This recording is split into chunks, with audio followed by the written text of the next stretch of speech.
மக்களவை எதிர்க்கட்சித் தலைவர் ராகுல் காந்தி ஒரு அரசியல் சுற்றுலா பயணி என்று முன்னாள் மத்திய அமைச்சரும் பாஜக மூத்த தலைவருமான ரவிசங்கர் பிரசாத் சாடியுள்ளார். நேர்காணல் ஒன்றில் பீகார் சட்டப்பேரவை தேர்தல் குறித்து பேசியுள்ள அவர், ராகுல் காந்தியின் வாக்கு திருட்டு பிரச்சாரத்தை கடுமையாக விமர்சித்துள்ளார்.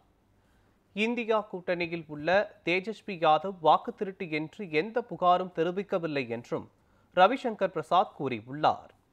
ராகுல் காந்தியை அரசியல் சுற்றுலா பயணி என்று சாடியுள்ள ரவிசங்கர் பிரசாத், அவர் எப்போதாவது பீகாருக்கு வருவார் என்றும் பின்னர் வெளிநாடுகளுக்கு கிளம்பிவிடுவார் என்றும் விமர்சித்துள்ளார். பீகாரில் 99.9% மக்கள் தங்களை வாக்காளர்களாக பதிவு செய்திருப்பதாகவும் ராகுல் காந்தியின் வாக்கு திருட்டு புகார் எடுபடவில்லை என்றும் அவர் குறிப்பிட்டுள்ளார்.